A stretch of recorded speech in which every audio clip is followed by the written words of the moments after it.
Astaghfirullah. Bismillahirrahmanirrahim. Assalamualaikum warahmatullahi wabarakatuh. Alhamdulillah wassalatu wassalamu ala Rasulillah wa ala alihi wa sahbihi wa mawalah wa la hawla wa la quwata illa billahi wa ba'd. Alhamdulillah, di pagi menjelang siang ini kita bisa duduk untuk berthalabul ilmi, dan pembahasan di pagi menjelang siang ini kita akan membahas perkara akidah yang wajib diimani dan diyakini seorang muslim dan muslimah, tentang siapakah orang yang akan diberatkan hisabnya pada hari kiamat. Ma'asyiral muslimat yang dimuliakan Allah Subhanahu wa taala, kita tahu bahwa di antara peristiwa-peristiwa hari kiamat atau peristiwa-peristiwa hari akhir itu banyak yang akan dilalui manusia. Secara singkat, pertama, manusia dibangkitkan oleh Allah Azza wa Jalla dari kubur-kubur mereka, dan mereka harus lama berdiri menanti dari pengadilan Allah Subhanahu wa taala di padang mahsyar. Kemudian setelah itu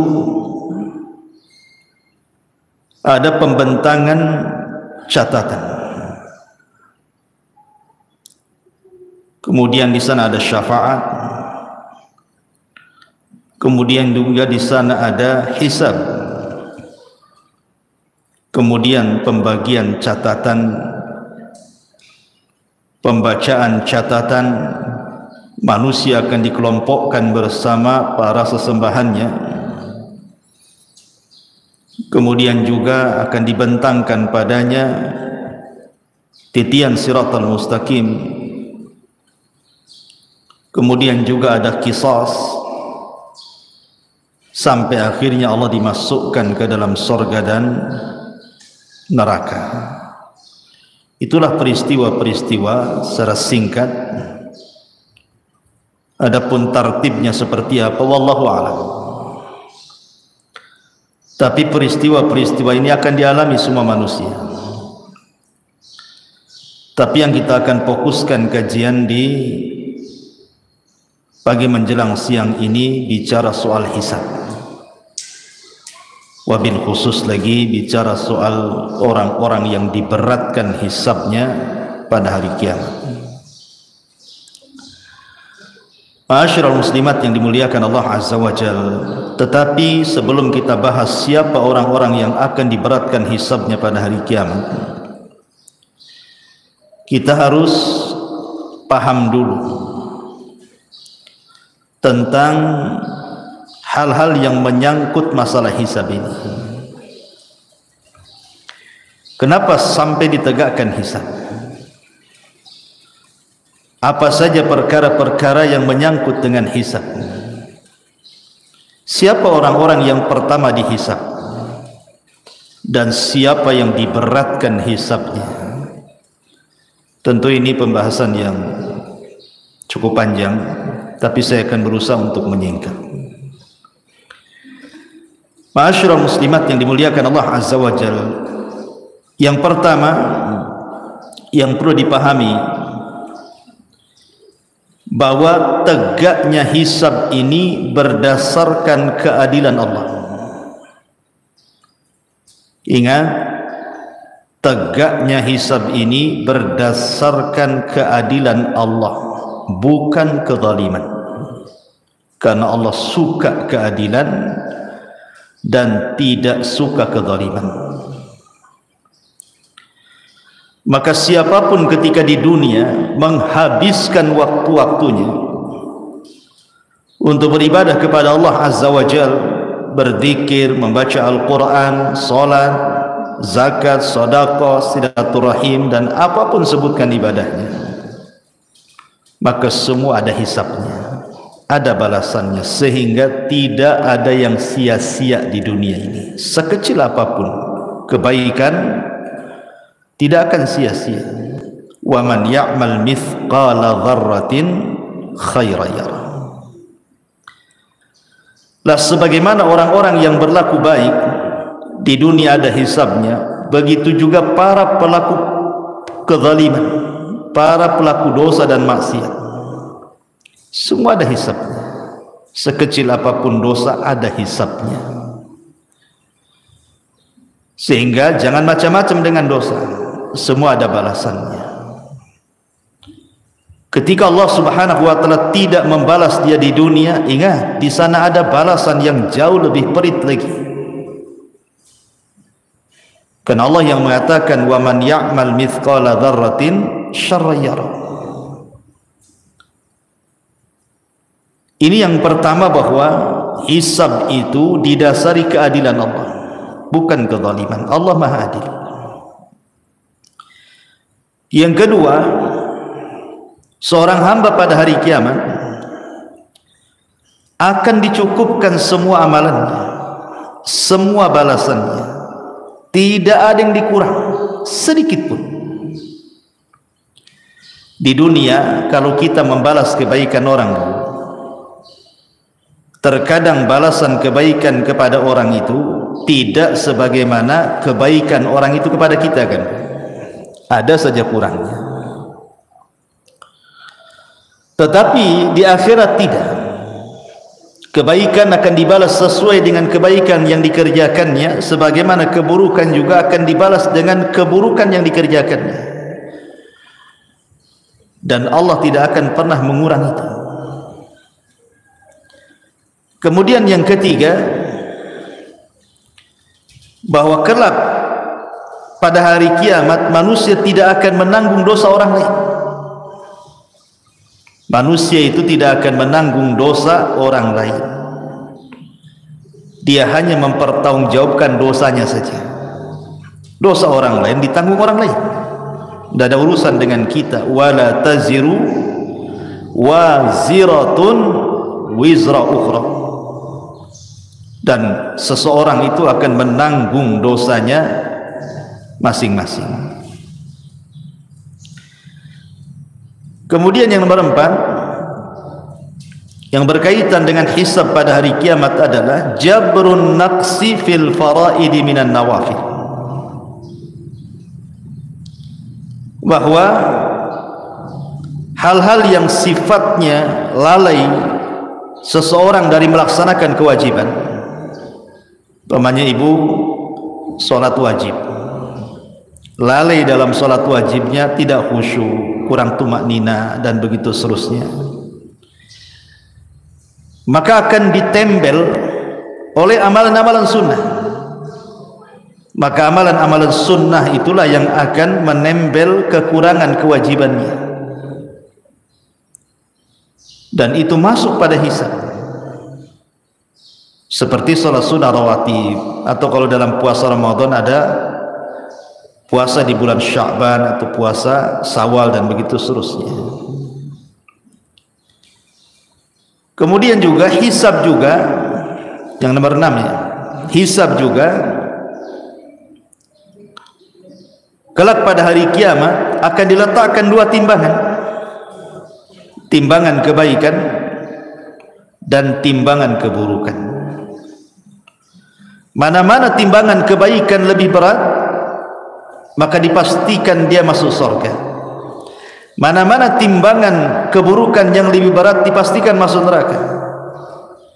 Mana-mana yang kemudian seimbang antara kebaikan dan keburukannya, maka dengan syafaat dan rahmat Allah dan atas kehendak Allah juga bisa saja Allah masukkan ke dalam surga. Kemudian yang nomor 7 juga di antara hal yang berkaitan dengan hisab pada hari kiamat, bahwa niat yang baik, ibu punya niat dan belum diamalkan kebaikan itu, maka tetap akan ada hisabnya pada hari kiamat.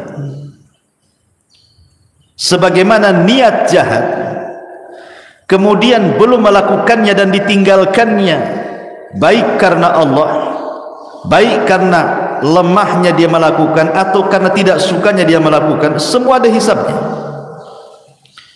pada hari kiamat. Jadi niat saja ada hisab. Maka hati-hati soal niat ini, jangan sembarang niat. Kemudian juga yang nomor 7 di antaranya adalah ada seseorang yang berbuat kebaikan di dunia. Kebaikan itu kan bermacam-macam nilainya, Bu ya. Ada satu amal itu satu kebaikan. Ada satu amal itu 10 kali lipat kebaikan. Ada satu amal itu dilipat gandakan menjadi 700 kali lipat kebaikan. Ada amalan itu yang tanpa batas lipatannya. Semua akan dihisab. Semua ada balasan. Sebagaimana dosa juga ada yang satu dosa itu dilipat gandakan, dosanya sama, tetapi terkadang dilipat gandakan. Maksiatnya sama tapi terkadang dilipat gandakan dosanya. Seperti orang yang melakukan dosa di asyuril hurum, di bulan-bulan hurum. Itu kan beda ketika dia melakukan di luar bulan hurum. Atau orang yang bermaksiat di Mekah akan berbeda dosanya kalau dia bermaksiat di luar Mekah, walaupun satu jenis dosanya, tetap ada hisab. Ma'asyiral muslimat yang dimuliakan Allah Azza wa Jalla, termasuk juga berkaitan dengan qisas pada hari kiamat, bahwa setiap kezaliman itu yang berkaitan dengan orang lain atau berkaitan kezaliman kepada binatang atau kezaliman kepada sesama manusia, semua ada hisabnya, ada qisasnya kelak pada hari kiamat. Sehingga jangan sembarang orang melakukan kezaliman. Termasuk juga bahwa amalan orang-orang kafir, mereka tidak ada timbangan, karena apa yang mau ditimbang amalannya hancur. Makanya ulama mengatakan orang yang tidak akan ditanya, tidak akan dihisab pada hari kiamat itu dua manusia. Dia tidak akan ditanya dan tidak akan dihisab. Pertama, para nabi.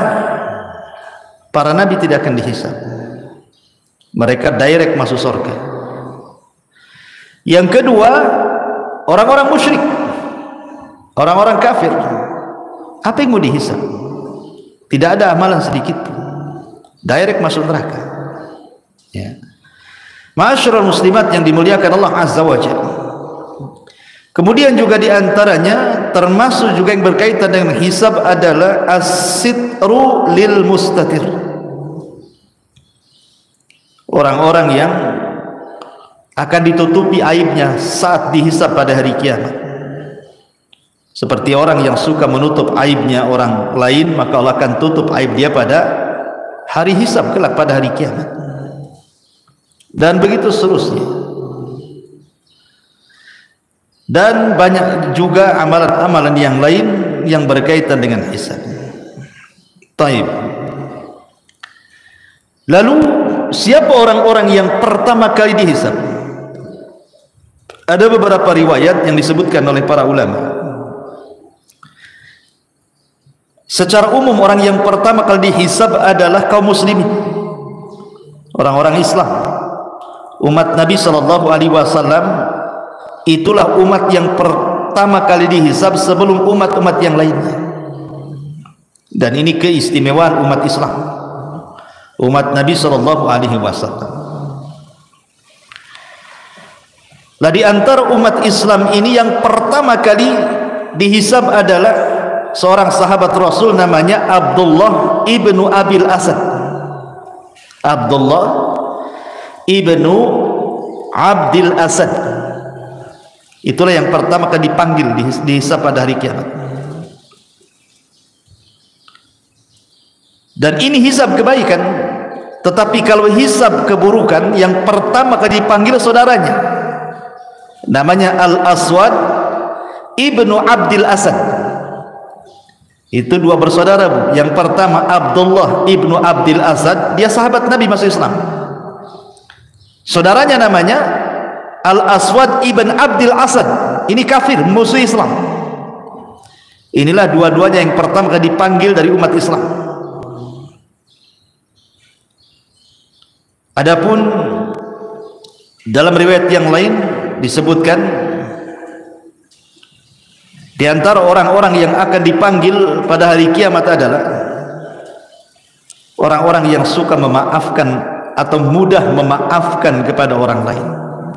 Sebagaimana hadis yang dikeluarkan Imam Ibnu Abi Hatim dan juga Imam Baihaqi dalam kitab Syu'abil Iman dari Al-Hasan, Nabi SAW bersabda, "Idza waqafal ibadu lil hisab yunadi munadi." Apabila hamba-hamba Allah diberdirikan untuk dihisab, dipanggilah oleh pemanggil, liyakum man ajruhu 'ala Allahi falyudkhilil jannah. Berdirilah orang-orang yang disembunyikan pahalanya oleh Allah, masukkan mereka ke dalam surga. Thumma nada munadin ats-tsaniyah. Kemudian ada panggilan yang kedua, liyakum man ajruhu 'ala Allah. Maka hendaklah berdiri siapapun yang pahalanya disimpan oleh Allah. Qalu, mereka mengatakan, wa man dzalladzi ajruhu 'ala Allah. Siapa orang-orang yang disimpan pahalanya di hadapan Allah itu? Maka Rasul mengatakan, al-afuna 'anin nas, orang-orang yang mudah memaafkan kesalahan orang. Mudah sekali. Sesakit apapun dia menyakiti ibu itu, ibu mudah memaafkan. Walaupun ini kan, karena kenapa ini yang pertama kali dihisab juga? Karena sulit memaafkan orang itu. Memaafkan orang itu, jangankan memaafkan, minta maaf, tahu-tahu salah, jelas-jelas ibu salah tuh. Kan berat tuh minta maaf, padahal jelas-jelas ibu salah. Apalagi ibu di pihak yang benar, kemudian ibu disuruh memaafkan, kan lebih berat lagi. Makanya lihat bagaimana pahalanya luar biasa. Tergolong orang-orang yang di awal-awal dihisab pada hari kiamat, dipanggil dan dimasukkan ke dalam surga. Dan Allah katakan, faman afa wa aslaha fa ajruhu 'ala Allah. Siapa yang mudah memaafkan dan mengislah, maka pahalanya disimpan Allah Subhanahu wa taala. Kemudian juga di antara orang-orang yang pertama kali dihisab juga sebutkan dalam hadis adalah orang-orang yang senantiasa menjalankan salat. Awal ma yuhasabul abdu yaumal qiyamah salatu. Yang pertama kali dihisab adalah salatnya. Siapa yang baik salatnya, maka semua amalannya dianggap baik. Siapa yang buruk salatnya, maka semua amalannya dianggap buruk. Termasuk soal darah, pembunuhan. Itu juga awal ma yuqdu anhu yaumal qiyamah ad-dima. Awal yang pertama diputuskan pada hari kiamat adalah persoalan darah, pembunuhan. Ma'asyiral muslimat yang dimuliakan Allah Azza wa Jalla, ini juga di antara orang-orang yang pertama kali dihisab pada hari kiamat. Baik, kita masuk pembahasan. Lalu siapa orang-orang yang diberatkan hisabnya pada hari kiamat itu? Siapa mereka? Aisyah Ummul Mukminin radhiyallahu anha, beliau pernah suatu ketika bertanya kepada Nabi sallallahu alaihi wasallam tentang ayat fasaufa yuhasabu hisaban yasira. Fasaufa yuhasabu hisaban yasira. Maka kelak Ada orang-orang yang akan dihisab dengan hisab yang mudah. Maknanya di sana ada hisab yang sulit. Maka Nabi SAW ketika itu mengatakan, man husiba udzib, man husiba udzib. Siapa yang dihisab secara detail oleh Allah Azza wa Jal, pasti binasa. Siapa yang dihisab secara detail pasti binasa. Maksudnya apa? Ada sebuah hadis yang dikeluarkan oleh Abu Dzar Al-Ghifari radhiyallahu anhu, yang dikeluarkan Imam Muslim. Nabi SAW mengatakan, inni la a'lamu akhiru ahlil jannah duhulan. Aku paling tahu siapa orang yang paling akhir orang masuk surga. Maksudnya masuknya. Wa akhir ahlin nar khurujan minha, dan yang terakhir penduduk neraka yang keluar dari neraka. Siapa mereka? Rajulun yu'ta bihi yaumal qiyamah, seorang laki-laki akan didatangkan di hadapan Allah pada hari kiamat. Fayuqal, dan dikatakan, i'ridu alaihi sighara dhunubihi, tampakkan kepadanya dosa-dosa kecilnya. Dan dia sudah ketakutan karena disuruh ditampakkan dosa kecilnya, belum lagi dosa besarnya. Maka tiba-tiba kemudian setelah ditampakkan dosa-dosa kecilnya, kemudian Allah ampuni. Kemudian dia pun meminta untuk ditampakkan dosa-dosa besarnya, karena melihat dosa kecilnya diampuni, apalagi dosa besar, menurutnya dia begitu. Tapi dalam hadis, warfa'u anhu kibaraha, dan angkat dosa-dosa besarnya. Fatu'radu alaihi sigharu dhunubihi, maka ditampakkan padanya dosa-dosa kecilnya. Fayuqal, maka dikatakan, amilta yauma kada wa kada wa kada wa kada, apakah engkau melakukan ini wa amilta yauma kada wa kada kada wa kada, dan engkau juga mengamalkan pada waktu hari ini itu dan lain sebagainya. Maka orang ini mengatakan, na'am ya, na'am ya, la yastati'u an yunkira wa huwa mushfikun min kibari dhunubihi an tu'rada alaihi. Dan dia tidak bisa ingkar, tidak bisa mungkir dari dosa kecilnya, dia mulai ketakutan dengan dosa besarnya. Fayuqal, maka dikatakan padanya, innalaka makana kulli sayyi'atin hasanah, bagimu telah dihilangkan perbuatan burukmu dan diganti dengan kebaikan. Maka orang ini mengatakan, Rabb, qad amiltu asya'a la araha hahuna. Ya Rabb, aku sudah mengamalkan sesuatu yang aku tidak bisa melihatnya di sini. Falaqad ra'aitun nabiyya sallallahu alaihi wasallam dhahika hatta badat nawajib. Kata Abu Dzar, aku melihat Rasul tertawa sampai gerhamnya nampak. Maksudnya apa hadis ini, Bu? Hadis ini menjelaskan tentang hisab yang mudah. Hisab yang mudah itu adalah hisab yang tidak ada rincian secara detail. Jadi kalau ibu dipanggil, ibu tidak ditanya soal rincian-rincian dosa, tetapi ibu hanya ditanya dosa-dosa kecil saja. Kemudian setelah ditanya, ibu mengakui dosanya, maka Allah mengatakan, dosa yang kecil yang ibu lakukan aku ganti dengan kebaikan. Dia sudah mulai ketakutan tuh, tetapi setelah dia mendengar bahwa dosa kecilnya diganti kebaikan, kemudian dia berpikir bagaimana dosa besar. Maka Allah Subhanahu wa ta'ala tidak mempermasalahkan dosa besarnya. Inilah yang disebut dengan hisaban yasira, namanya, Bu, ya. Hisabnya mudah, hanya ditampakkan amalannya saja, suruh mengakui tanpa ada perdebatan, dan tidak dirinci.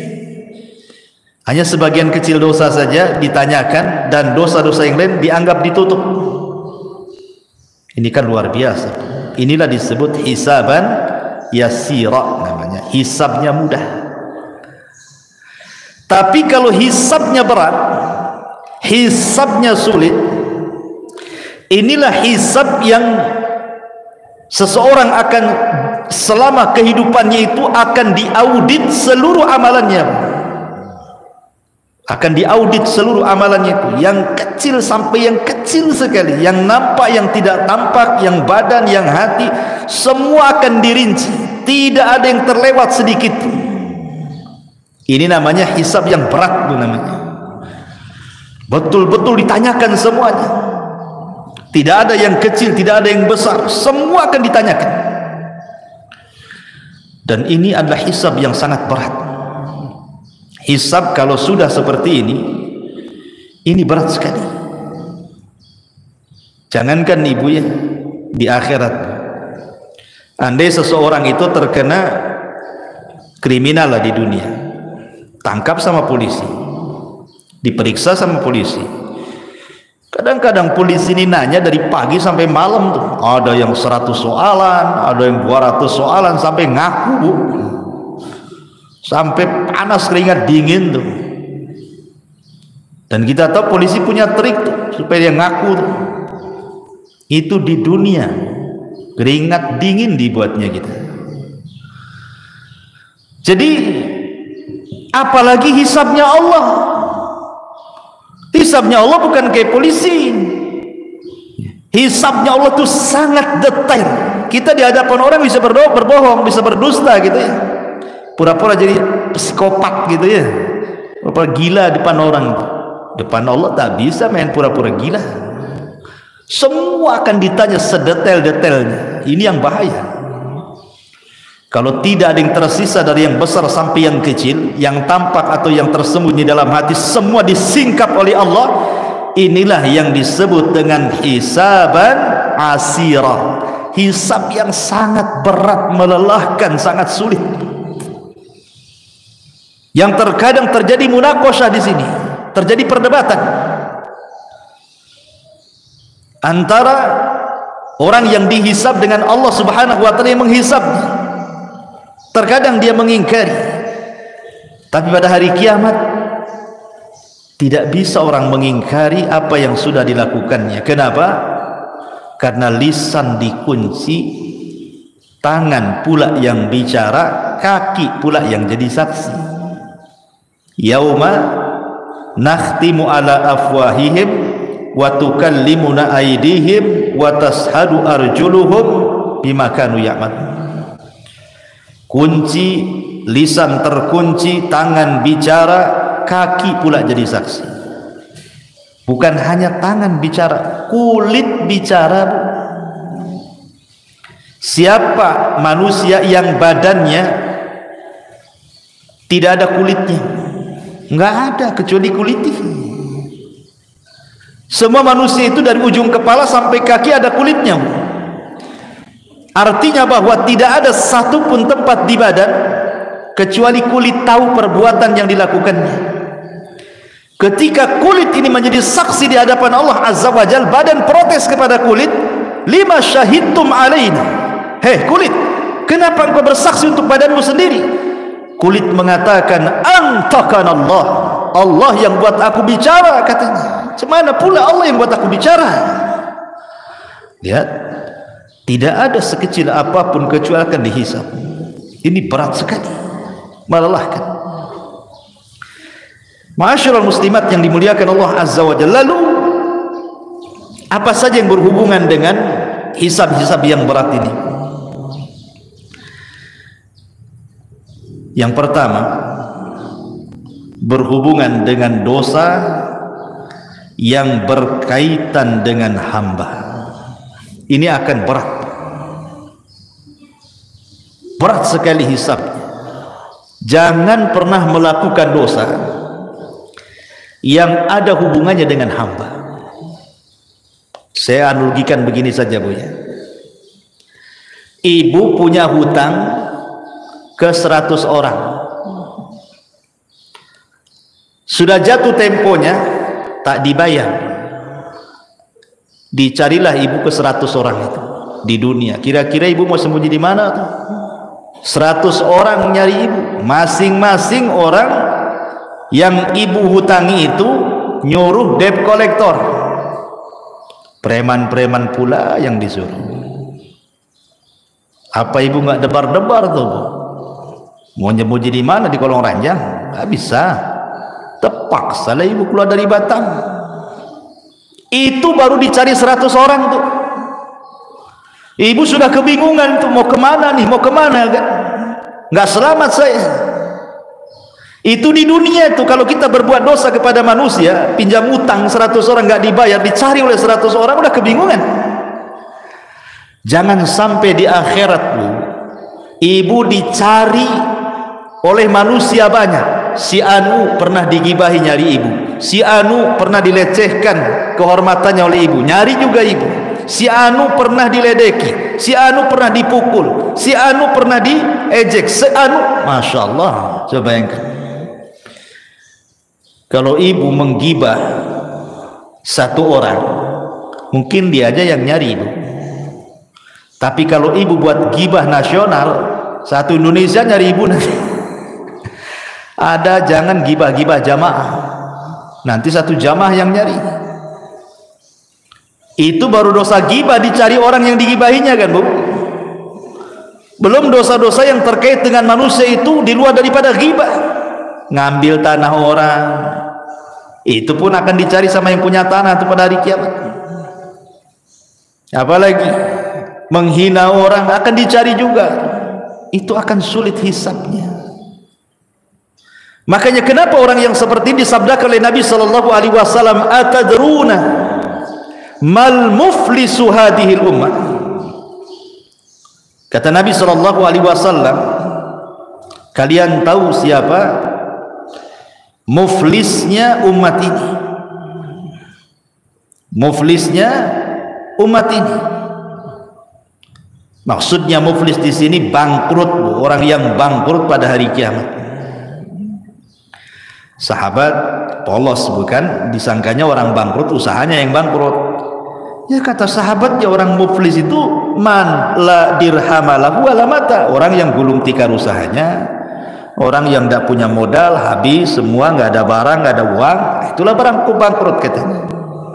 Kata Rasul bukan itu. Tapi orang yang bangkrut ini kata Rasul, innal muflisa min ummati yaumal qiyamati man ya'ti yaumal qiyamati bi salatin wa siyamin wa zakatin wa ya'ti qad syatama hadha wa qadhafa hadha wa akala mala hadha wa safaka dama hadha wa dharaba hadha.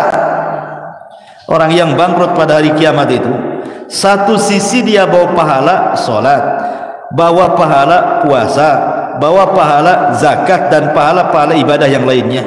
Sisi lain dia zalim pula sama orang, pernah mencaci si fulan, pernah menuduh si fulan, pernah makan harta si fulan, pernah membunuh darah si fulan, pernah memukul si fulan. Lihat di sini ada 3 soalan berkaitan dengan zalim kepada orang: dosa lisan, dosa perbuatan, dan dosa hati. Ya. Adapun dosa lisan seperti mencaci, memaki, menuduh, ini dosa lisan. Menggibah, apalagi dosa lisan banyak, mengejek, baik dengan mata, dengan isyarat, dengan lisannya gitu ya, macam-macam. Ataupun dengan perbuatan, memukul, membunuh, ya, mengambil harta orang. Ataupun dengan hati, hasad kepada orang, benci kepada orang, dendam kepada orang, dan begitu seterusnya. Semua akan dicari ibu gara-gara dosa 3 perkara ini, dan ini akan menyulitkan hisab ibu nanti pada hari kiamat. Makanya di dunia, siapa yang di dunia sedikit dicari orang, maka dia akan dimudahkan hisabnya pada hari kiamat. Kalau di dunia banyak dicari orang, maka di akhirat pun akan dipersulit hisabnya. Maka persedikitlah melakukan dosa kepada manusia, supaya jangan dituntut banyak-banyak orang. Sehingga dari sini apa? Jaga lisan dan jaga perbuatan. Al-muslimu man salimal muslimuna min lisanihi wa yadi. Seorang muslim itu yang selamat orang muslim lain dengan lisan dan tangannya. Sedikitkan, Bu. Ya, gibah kurangi. Kalau bisa janganlah, bukan dikurangi. Jangan. Kalau dikurangi masih gibah namanya. Hal-hal yang seperti itu. Kemudian hal-hal yang menjurus kepada dosa orang. Kurangi komentari orang. Jangan kepo. Apa Bu kepo? Kepolisi, tanya-tanya. Ya, kepo itu bahasa Cina atau bahasa apa? Ya kepo lah kan, orang jalan mungkin tak lurus jalannya, pincang. Kok gitu jalannya katanya? Ngapain ibu tanya? Urusan dia lah jalannya kayak gitu. Ya, nampak orang jalan gemuk itu kan, tak pandai dayat orang itu katanya. Lah, tak pandai pula dayat sama orang. Pakaian tak cocok dengan kulit. Cemana kulit hitam pakaian merah pura. Jadi merah hitam lah, orang merah putih harusnya katanya. Subhanallah, kok kepo gini orang nih kan. Itu kurangi dosa-dosa kayak gini nih. Memang dia nggak dengar ucapan ibu, tapi nanti pada hari kiamat nyari ibu loh. Dulu kok yang ngomong aku hitam merah kan gitu ya. Dulu kok yang bilang aku pincang lari-lari gitu. Semua akan ditanya, kurangilah kepo-kepo tuh. Itu urusan dengan orang tuh. Itu kan dicari orang nanti. Siapapun semakin banyak yang nyari orang karena perbuatan orang ini kepada orang lain, oh itu makin sulit tuh hisabnya. Maka berhenti, stop, jangan melakukan dosa pada manusia. Ya. Ini yang pertama. Yang kedua, persoalan keikhlasan. Persoalan keikhlasan. Usahakan dalam beramal itu jangan sampai diberikan kepada selain Allah Azza wa Jalla. Karena ada orang-orang yang nampaknya berbuat baik, harusnya dia dapat hisab yang mudah, atau boleh jadi tidak dihisab. Rupanya dia pula hisabnya sulit. Ketika dia beramal kebaikan diniatkan bukan karena Allah. Dalam sebuah hadis Nabi SAW mengatakan, awal ma yuqda anhu awal man tusyu'ira bihi yaumal qiyamah. Orang yang pertama kali disentuh pada hari kiamat adalah 3 manusia. Siapa 3 manusia ini?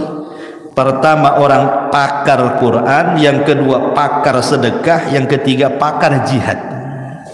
Dohirnya kan bagus Bu ya, pakar Quran bagus, sodakoh bagus, jihad bagus, bagus tiga-tiganya.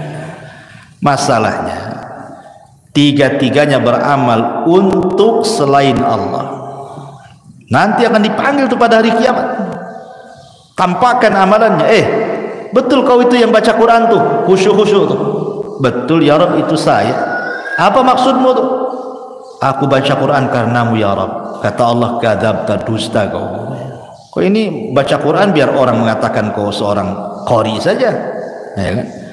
Kemudian ahli sedekah juga mengatakan ditampakkan amalnya. Itu siapa tuh yang bersedekah atau bolak-balik ke dual ilmi itu masih uang sedekah tuh? Itu aku itu. Apa yang maksudkan kau di situ? Oh iya, aku bersedekah karenamu ya Rabb. Allah mengatakan kadzabta, dusta kamu. Kau bersedekah biar disebut dermawan aja. Seorang mujahid ditampakkan amalannya. Itu siapa itu yang perang pemberani itu? Hebat kali dia perangnya, banyak dibunuhnya musuhnya. Itu aku ya Rabb katanya. Untuk apa kau di situ? Qataltu fika ya Rabb. Aku berperang karenamu. Allah katakan kadzabta, dusta engkau. Kau ini berperang supaya orang mengatakan kau pahlawan aja tuh. Jadi lihat amal-amal seperti ini bahaya. Ini memberatkan hisab. Ya. Kemudian juga hal-hal yang memberatkan juga selain daripada perkara-perkara ketidakikhlasan. Amalan ini bukan karena Allah Subhanahu wa taala gitu ya. Termasuk juga Bu, ada amalan-amalan itu yang kalau bisa dihindari. Karena ini berat adabnya pada hari pada hari kiamat. Contohnya apa? Contohnya umpamanya Rasul mengatakan salasatun la yanzurullahu azza wa jal yaumal qiyamah. Allah tidak akan melihat kepada 3 orang ini pada hari kiamat. Siapa mereka? Al-aqu liwalidayhi. Ini juga yang berat hisabnya. Orang yang durhaka kepada orang tua. Orang yang durhaka dengan orang tua. Sangat dosanya, hisabnya juga berat. Wal mar'atul mutarajjilatu, ataupun laki-laki yang menyerupai perempuan yang menyerupai laki-laki atau sebaliknya, LGBT.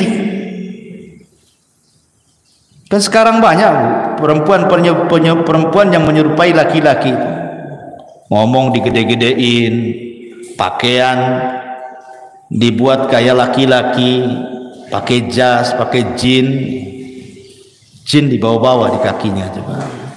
Jadi ada pakaian diketat-ketatin, ngapain coba? Itu bukan kodratnya perempuan.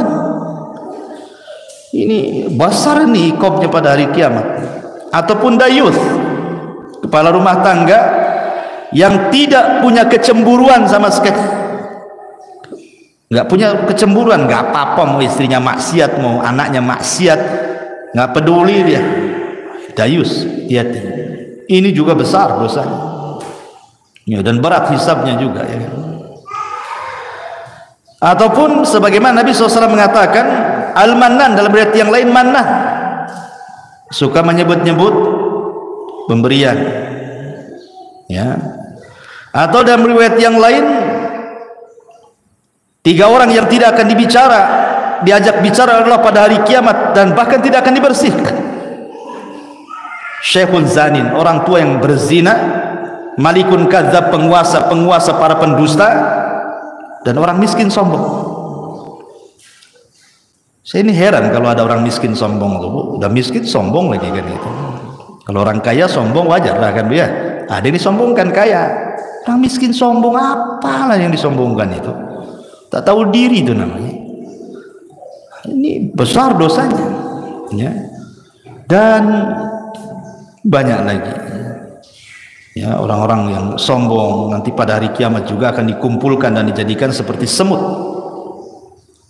Ini diantara keterangan para ulama bahwa nanti pada hari kiamat itu semua akan dihisab di hadapan Allah, termasuk juga Allah mengatakan latus alunna yauma idzin anin naim, karena akan ditanya pada hari kiamat soal nikmat, semua nikmat itu akan ditanya, yang kecil, yang besar, semua akan ditanya di hadapan Allah Subhanahu wa taala. Wallahu a'lam. Ini yang bisa sampaikan. Taib, sebelum saya tutup, silakan kalau ada yang bertanya.